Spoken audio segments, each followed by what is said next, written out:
Selamat pagi jemaat yang terkasih. Minggu ini untuk kedua kalinya kita berjumpa secara daring. Semoga kita semua dalam keadaan sehat dan bersuka cita sambil terus berharap kondisi akan segera membaik. Sebentar lagi kita akan memasuki ibadah kita pagi ini. Kita akan mempersiapkan hati dan pikiran kita.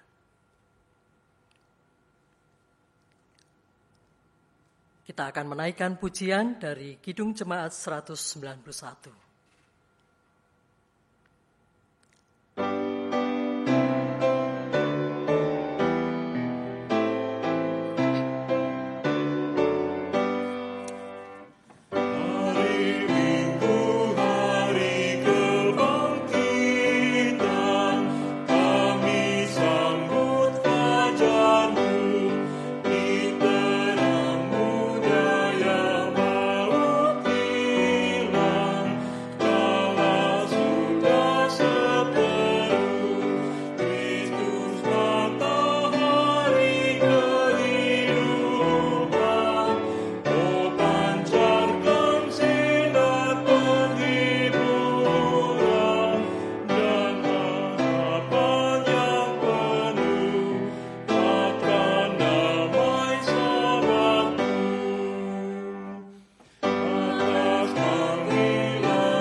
Pertolongan kita adalah dalam nama Tuhan yang menjadikan langit dan bumi, yang kasih setianya kekal selama-lamanya.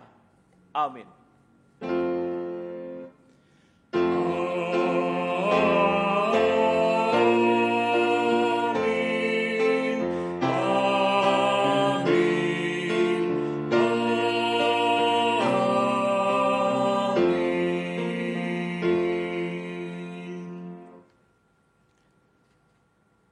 Salam kasih karunia dan damai sejahtera dari Allah Bapa kita dan dari Tuhan kita Yesus Kristus menyertai saudara sekalian.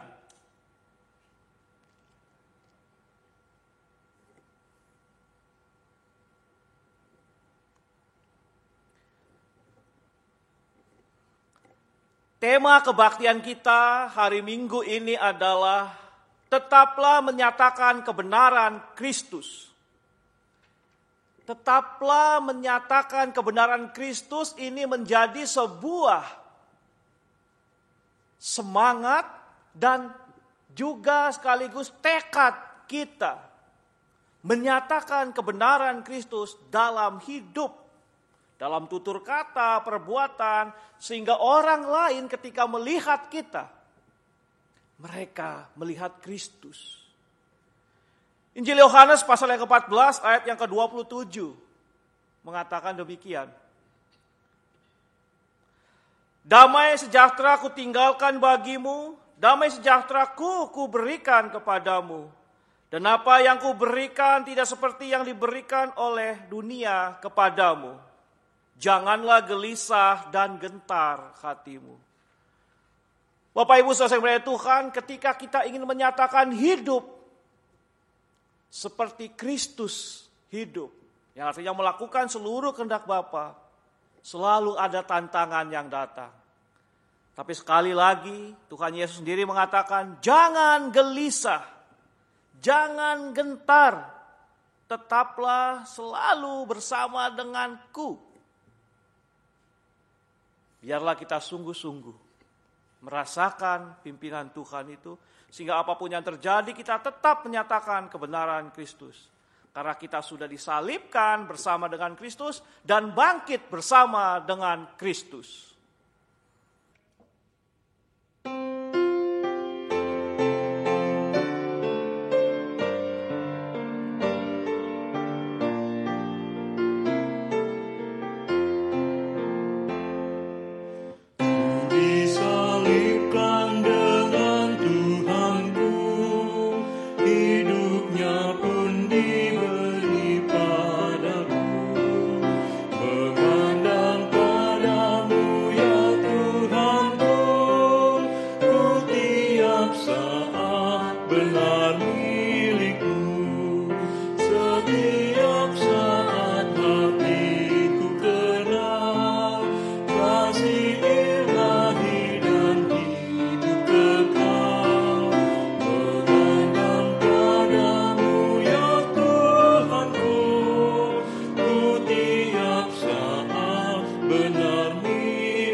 Allah yang maha mendengar dan mengetahui segala yang kita lakukan dan pikirkan, Allah yang setia. Kepadanya setiap orang memperoleh pengampunan jika kita mau mengakui dosa-dosa kita. Marilah kita bersama sebagai gereja memohon pengampunannya. Mari berdoa. Ya Allah yang maha adil, bersama dengan seluruh kegagalan, kami memperjuangkan keadilan di sekitar kami. Kami memohon ampunan-Mu. Biarlah kami, Engkau mampukan untuk terus bijaksana dalam menegakkan keadilan. Ya Allah, Sang Pemilik kebenaran sejati, kami juga memohon ampunan-Mu atas segala tindakan, pikiran, dan perkataan kami yang jauh dari kebenaran. Ajarkan kami untuk terus taat berbijak pada kebenaran.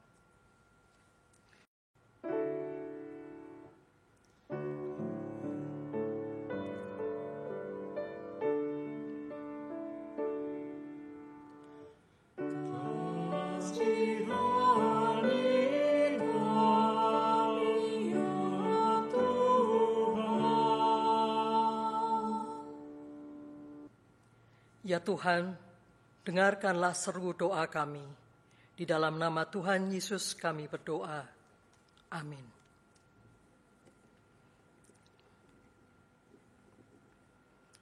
Kepada setiap umat dan gereja yang telah mengaku dosa dengan tulus dan ikhlas, sebagai hamba Yesus Kristus, saya memberitahukan bahwa Tuhan telah mengampuni dosa kita. Yeremia 33 ayat 8 dituliskan, Aku akan mentahirkan mereka dari segala kesalahan yang mereka lakukan dengan berdosa terhadap aku. Dan aku akan mengampuni segala kesalahan yang mereka lakukan dengan berdosa terhadap aku. Demikianlah berita anugerah dari Tuhan. Syukur kepada Allah. Mari kita berdoa. Bapa di dalam sorga, walaupun tubuh kami berjarak,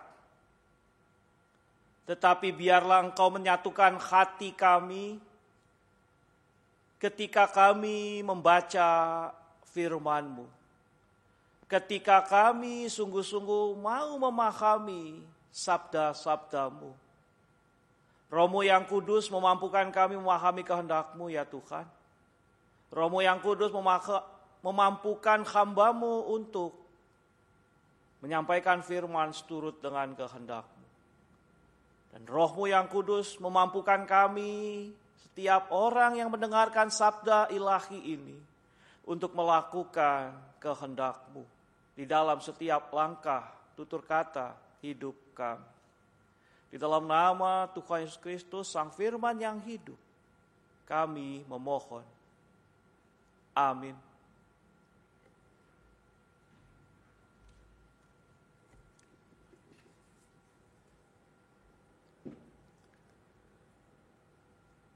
Pembacaan kitab Yeremia 20 ayat 7. Engkau telah membujuk aku ya Tuhan, dan aku telah membiarkan diriku dibujuk. Engkau terlalu kuat bagiku, dan Engkau menundukkan aku. Aku telah menjadi tertawaan sepanjang hari, semuanya mereka mengolok-olokkan aku.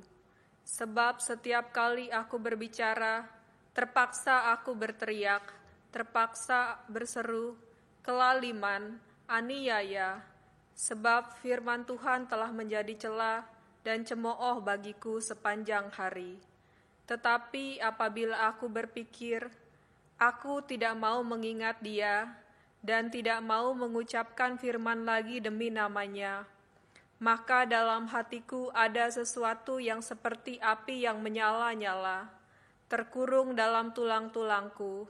Aku berlelah-lelah untuk menahannya, tetapi aku tidak sanggup. Aku telah mendengarkan bisikan banyak orang. Kegentaran datang dari segala jurusan. Adukanlah Dia, kita mau mengadukan Dia. Semua orang sahabat karibku mengintai apakah aku tersandung jatuh. barangkali ia membiarkan dirinya dibujuk, sehingga kita dapat mengalahkan dia dan dapat melakukan pembalasan kita terhadap dia. Tetapi Tuhan menyertai aku seperti pahlawan yang gagah. Sebab itu, orang-orang yang mengejar aku akan tersandung jatuh, dan mereka tidak dapat berbuat apa-apa. Mereka akan menjadi malu sekali, sebab mereka tidak berhasil. Suatu noda yang selama-lamanya tidak terlupakan. Ya Tuhan semesta alam, yang menguji orang benar, yang melihat batin dan hati, biarlah aku melihat pembalasan-Mu terhadap mereka, sebab kepadamu-lah kuserahkan perkaraku. Menyanyilah untuk Tuhan, pujilah Tuhan, sebab Ia telah melepaskan nyawa orang miskin dari tangan orang-orang yang berbuat jahat. Demikianlah sabda Tuhan.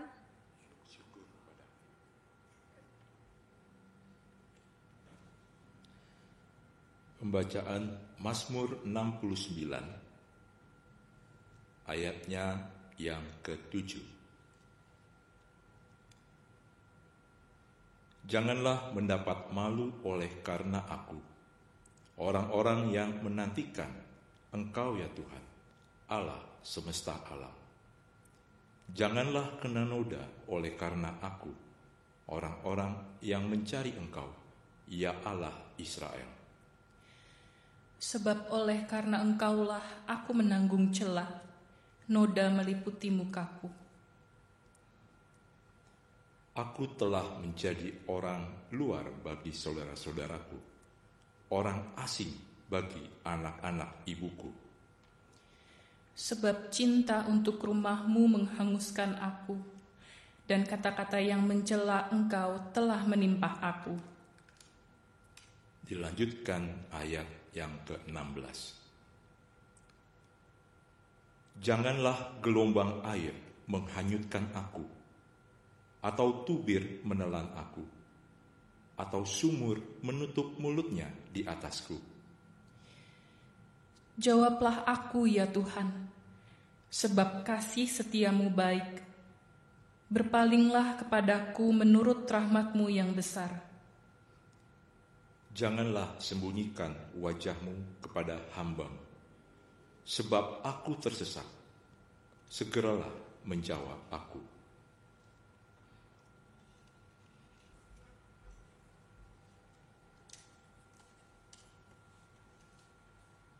Pembacaan Roma 6, ayat pertama.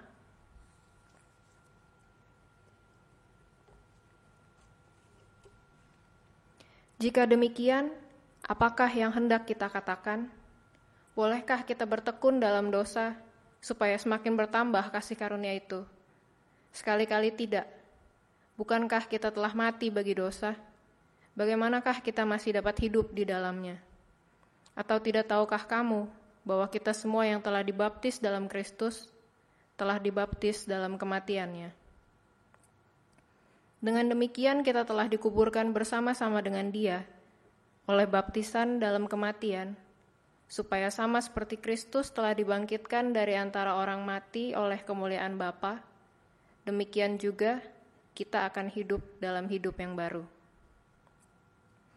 Sebab jika kita telah menjadi satu dengan apa yang sama dengan kematiannya, kita juga akan menjadi satu dengan apa yang sama dengan kebangkitannya.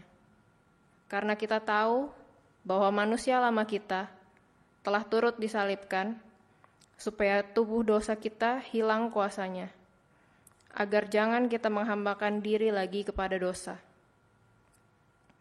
Sebab siapa yang telah mati, ia telah bebas dari dosa.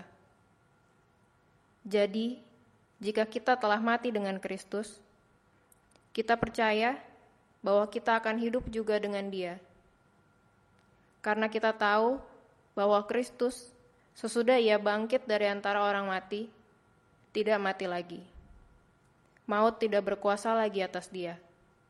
Sebab kematiannya adalah kematian terhadap dosa, satu kali dan untuk selama-lamanya. Dan kehidupannya adalah kehidupan bagi Allah. Demikianlah hendaknya kamu memandangnya, bahwa kamu telah mati bagi dosa, tetapi kamu hidup bagi Allah dalam Kristus Yesus. Demikianlah sabda Tuhan.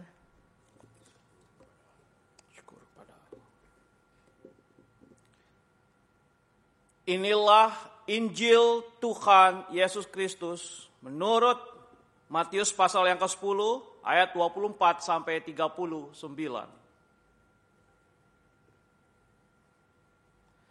Seorang murid tidak lebih daripada gurunya, atau seorang hamba daripada tuannya. Cukuplah bagi seorang murid jika ia menjadi sama seperti gurunya, dan bagi seorang hamba jika ia menjadi sama seperti tuannya. Jika tuan rumah disebut Beelzebul, apalagi seisi rumahnya. Dan janganlah kamu takut terhadap mereka, karena tidak ada sesuatu pun yang tertutup yang tidak akan dibuka, dan tidak ada sesuatu pun yang tersembunyi yang tidak akan diketahui. Apa yang kukatakan kepadamu dalam gelap, katakanlah itu dalam terang. Dan apa yang dibisikkan ke telingamu, beritakanlah itu dari atas atap rumahmu. Dan janganlah kamu takut kepada mereka yang membunuh tubuh, tetapi yang tidak berkuasa membunuh jiwa. Takutlah terutama kepada Dia yang berkuasa membinasakan baik jiwa maupun tubuh di dalam neraka. Bukankah burung pipit dijual 2 ekor seduit?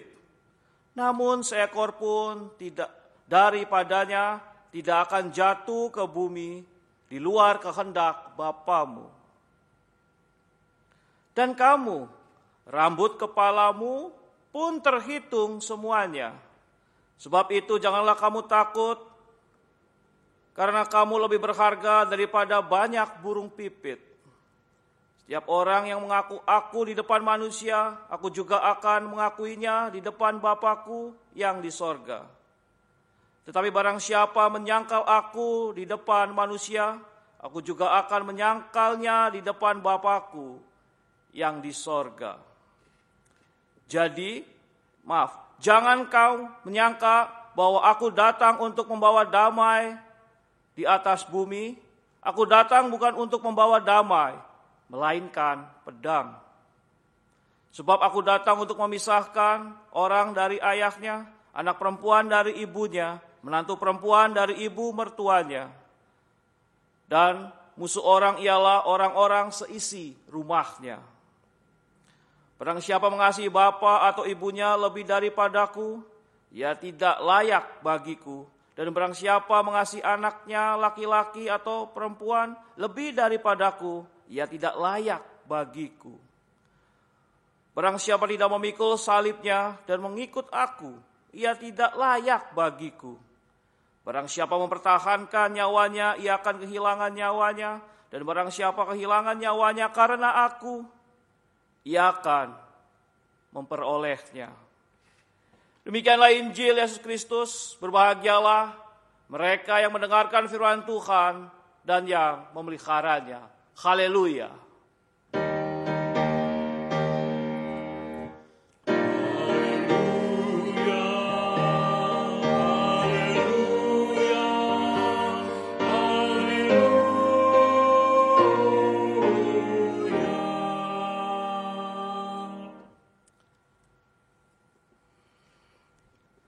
Sesari tetaplah menyatakan kebenaran Kristus.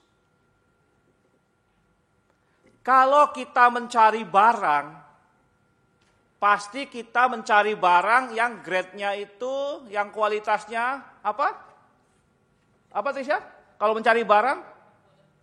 Wah? Yang bagus. Istilahnya apa itu kalau barang yang bagus? Ori. Barang yang ori. Betul ya? Jadi, Budita, cari yang ori. Lawannya ori? KW. KW-KW-an. Oh ya, KW. Semakin besar KW-nya, semakin jelek kualitasnya. Coba dilihat, barang kita ori atau KW. Itu sih lain soal. Tapi saya hanya ingin memperlihatkan begini. Kita ingin mencari sesuatu yang original, yang asli. Kenapa? Sesuatu yang asli, yang original itu sungguh-sungguh baik kualitasnya. Nah, dalam kehidupan kita beriman, rupa-rupanya juga kita bisa merefleksikan diri. Iman kita itu iman yang original, yang ori, atau yang KW.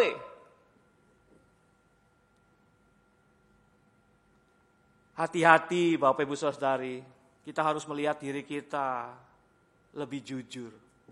Karena level nabi aja, imannya itu pernah goyah. Imannya itu pernah protes kepada Tuhan, merasa ditipu Allah. Kitab Yeremia pasal 20 ayat 7 mengatakan seperti ini. Engkau telah membujuk aku ya Tuhan, dan aku telah membiarkan diriku dibujuk.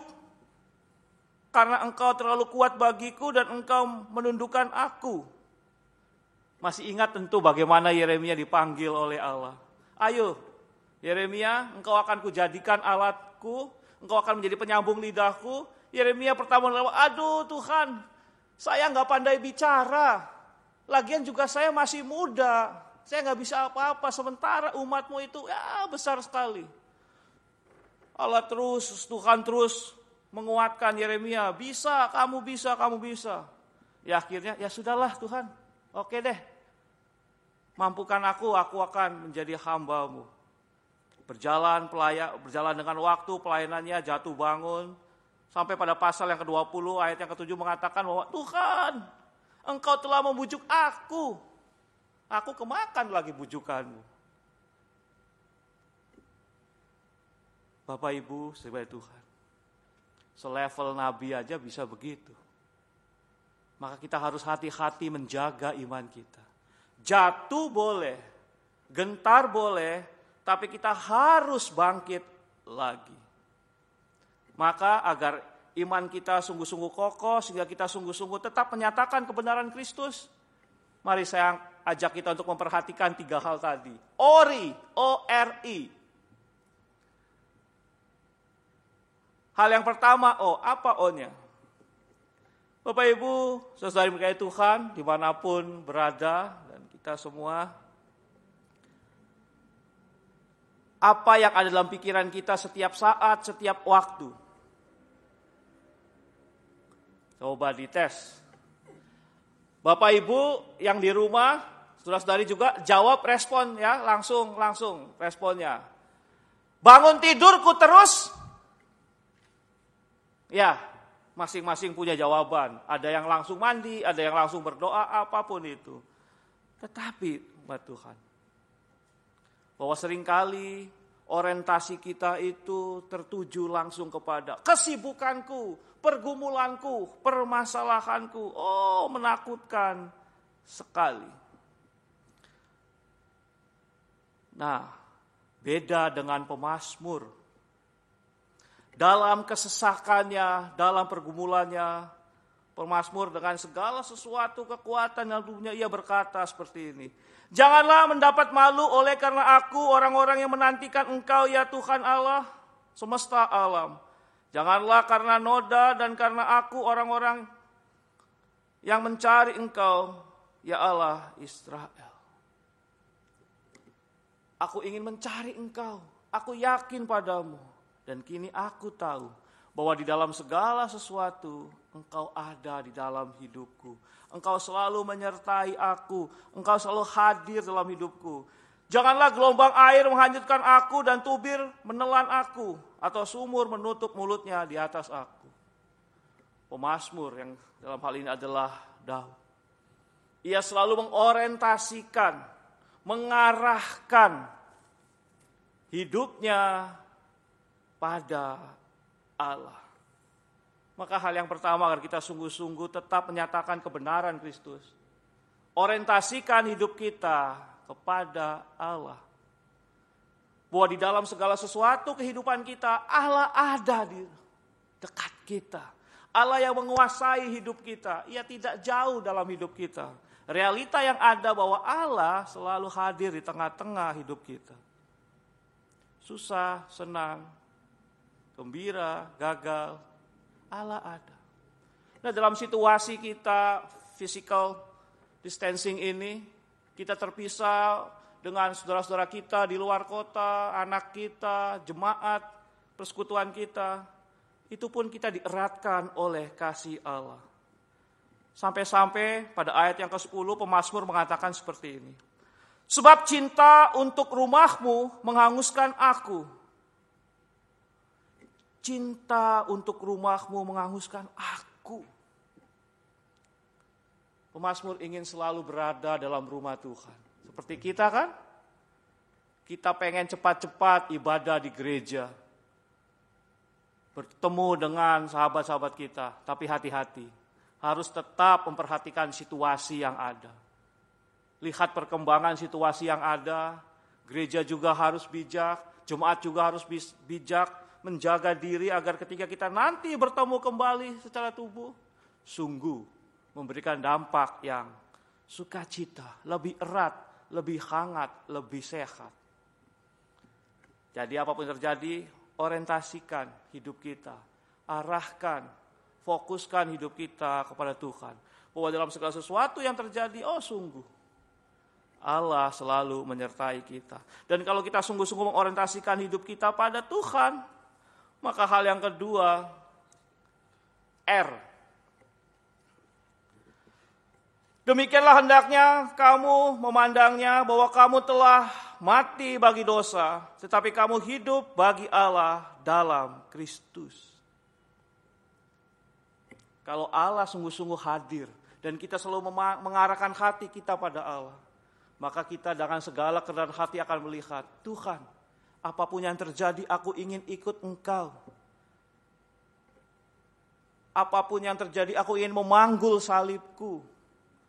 Mungkin beban kita karena kesehatan, ekonomi, masalah keluarga, kehidupan berbangsa, bernegara. Oke Tuhan, dalam segala beban yang ada, aku ingin tetap memikul salibku, memuliakan nama-Mu. Karena aku tahu Engkau telah memberiku kemenangan. Maka identitas Kristiani akan selalu hadir dalam hidup kita. Apapun yang kita pilih, kita tahu Tuhan menyatakan kehendak-Nya dalam hidup ini.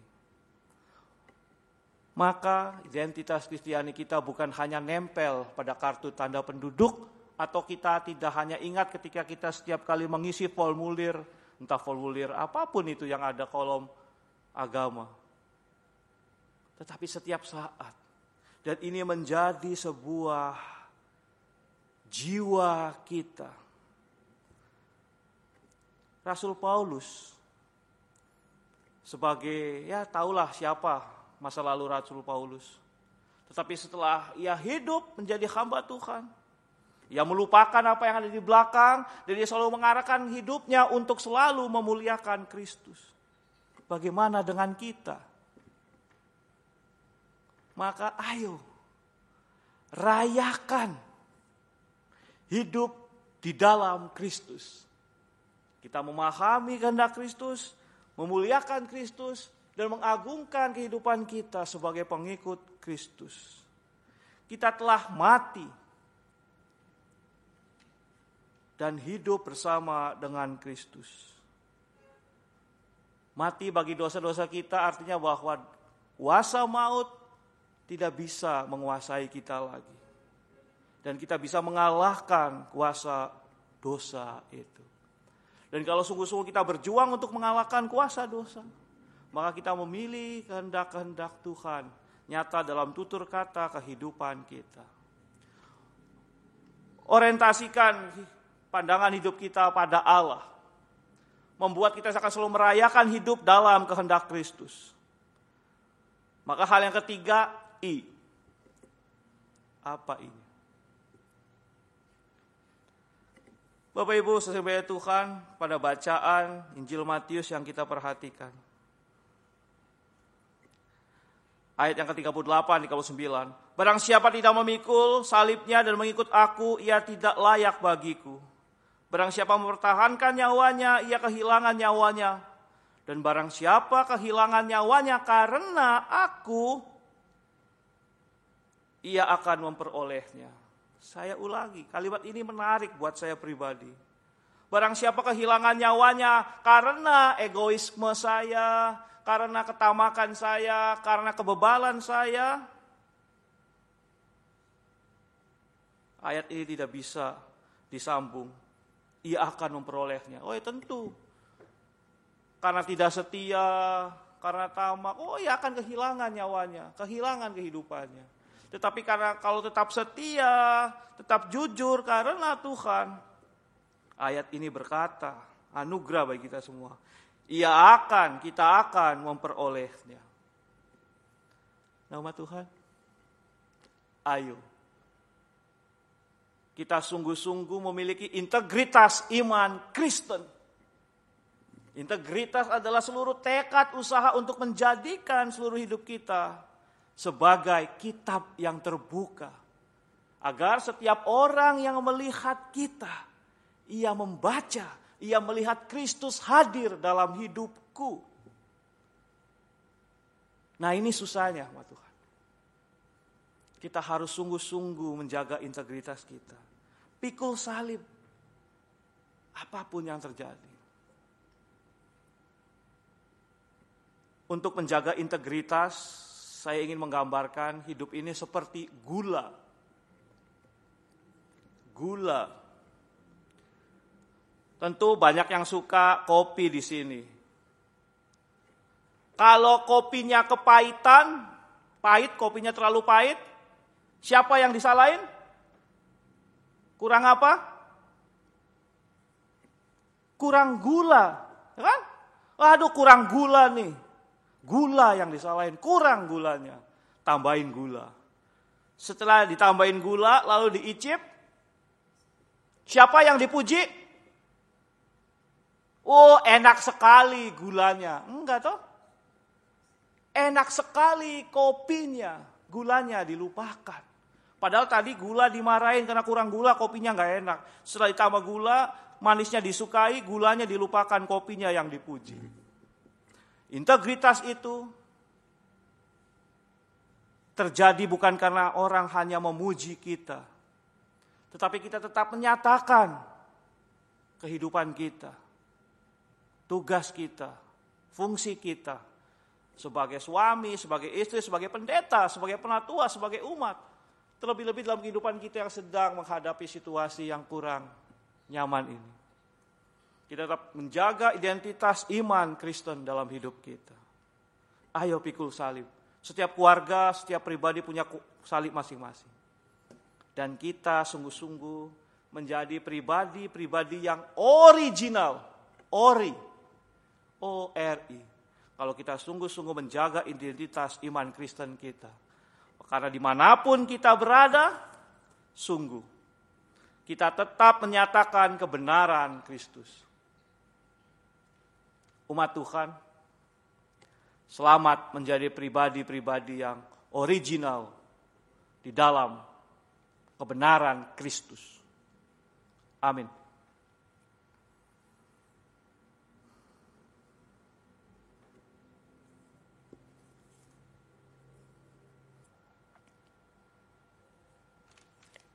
Bersama dengan umat Allah di masa lalu, masa kini dan masa depan, dan dengan mengingat pengakuan pada baptisan kita, marilah kita mengucapkan pengakuan iman rasuli. Aku percaya kepada Allah, Bapa yang Maha Kuasa, Khalik langit dan bumi, dan kepada Yesus Kristus, anaknya yang tunggal, Tuhan kita, yang dikandung daripada Roh Kudus, lahir dari anak darah Maria, yang menderita sengsara di bawah pemerintahan Pontius Pilatus, disalibkan, mati dan dikuburkan, turun ke dalam kerajaan maut. Pada hari yang ketiga, bangkit pula dari antara orang mati, naik ke surga, duduk di sebelah kanan Allah, Bapa yang Maha Kuasa. Dan dari sana ia akan datang untuk menghakimi orang yang hidup dan yang mati.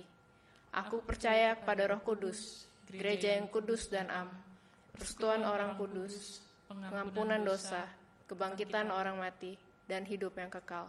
Amin. Saudari, mari kita satukan hati kita. Kita tundukkan kepala, kita pejamkan mata, kita naikkan doa syafaat. Umat Tuhan yang ada di rumah, dimanapun berada, boleh mengamini doa syafaat ini dengan mengatakan amin di dalam hatinya. Bapa di dalam surga, kami bersyukur Engkau akan selalu menyatakan cinta kasih-Mu dalam hidup kami. Makanya Bapa, Engkau akan terus memimpin langkah hidup kami. Mampukanlah kami ya Tuhan, untuk tetap berjalan dalam langkah anugerah-Mu. Karena Engkau yang telah memilih kami untuk menjadi umat-Mu, maka kami ingin hidup dengan menyatakan kebenaran kehendak-Mu. Tuhan, kami berdoa agar kehidupan kami boleh penuh dengan sukacita. Sekalipun kami sedang menghadapi pergumulan, persoalan keuangan, karena situasi yang berkembang ini, pekerjaan kami terhambat, penghasilan kami berkurang. Tuhan, mampukan kami ya Tuhan, agar walaupun dalam keadaan yang tertekan ini, kami tetap menjadi pribadi-pribadi yang membawa damai bagi karyawan kami, bagi atasan kami. Agar kami bukan hanya mencari keuntungan sendiri, tetapi kami juga memperhatikan kebaikan orang lain. Ya Bapa dalam surga, kami juga berdoa untuk mereka yang sedang bergumul dalam kelemahan tubuh. Tuhan, jika ada di antara kami, keluarga kami yang sedang menjalani perawatan, harus rutin ke rumah sakit atau ke klinik, Tuhan tolong agar itu juga dilakukan dengan penuh kebaikan. Yang sedang menjalani perawatan pemulihan di rumah saja, Tuhan juga beri sukacita. Agar situasi physical distancing ini boleh kami hadapi dengan perhatian yang penuh. Bapa di dalam surga, kami berdoa untuk anak-anak kami, untuk masa depan pendidikan anak-anak kami ya Tuhan, di semua tingkatnya. Tuhan tolong agar negara boleh hadir di tengah-tengah kehidupan kami berbangsa dengan memberikan kebijakan-kebijakan yang baik untuk rakyat Indonesia. Baik dalam segi pendidikan, kesehatan, dan bernegara. Engkau yang mengasihi Indonesia akan terus menyelenggarakan kehidupan berbangsa di Republik Indonesia. Bapa dalam surga, kami berdoa untuk GKI Surya Utama. Tuhan kami, tolonglah agar kami boleh melayani Jemaat GKI Surya Utama dengan penuh sukacita. Engkau memberikan hikmat kepada majelis jemaat agar mereka boleh bersatu hati bersama dengan para pelayan untuk menggembalakan jemaat-jemaat Tuhan dalam situasi physical distancing ini dengan baik. Tuhan memberkati setiap usaha yang dilakukan agar ibadah online boleh berjalan dengan baik. Tuhan tolong kami. Tuhan juga memberkati kehidupan kami berjemaat, agar kami juga tetap memperhatikan kehidupan berjemaat, penuh ungkapan syukur. Kami juga tetap penuh sukacita memberikan persembahan melalui Jemaat GKI Surya Utama sesuai dengan kehendak Tuhan. Maka ya Bapa, Engkau yang akan terus memimpin kehidupan kami berjemaat di GKI Surya Utama. Dan dalam kehidupan kami bernegara ya Tuhan, Tuhan pimpinlah kami, agar kami boleh merasakan sukacita yang sejati sebagai rakyat Indonesia. Inilah doa-doa kami ya Tuhan, yang kami naikkan di dalam nama Tuhan Yesus Kristus. Amin.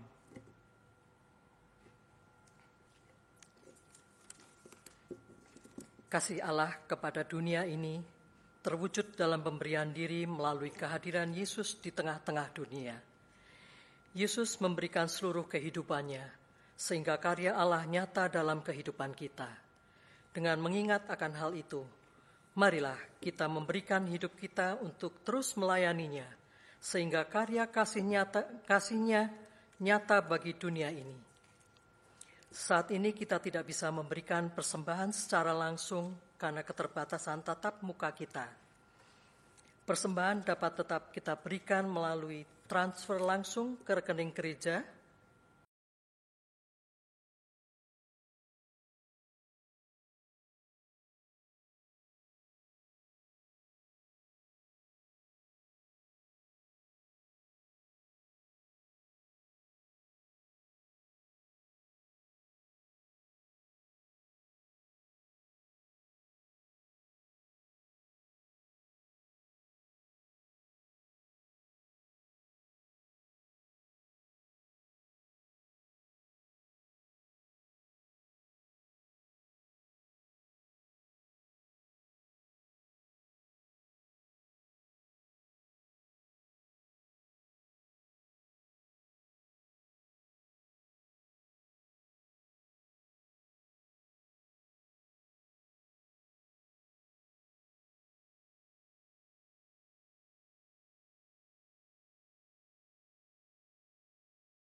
atau dapat juga kita disimpan dalam amplop hingga saatnya nanti kita beribadah kembali di gedung gereja. Dengan rasa syukur dan mengingat firman Tuhan dari Mazmur 96 ayat 8. Berilah kepada Tuhan kemuliaan namanya, bawalah persembahan dan masuklah pelatarannya.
Mari kita berdoa. Allah Bapa Surgawi, di tengah pandemi yang masih berlanjut, kami tetap mau menyatakan syukur melalui persembahan kami. Kiranya Kau kuduskan dan boleh menjadi berkat bagi gerejamu, juga untuk kesaksian dan pelayanan kami kepada sesama. Bapa, berikan kami juga kekuatan untuk senantiasa berani menyatakan kebenaran Kristus di tengah dunia ini. Kami berdoa di dalam nama Tuhan Yesus Kristus. Amin.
Dimanapun kita berada, mari kita selalu mewartakan kebenaran Kristus.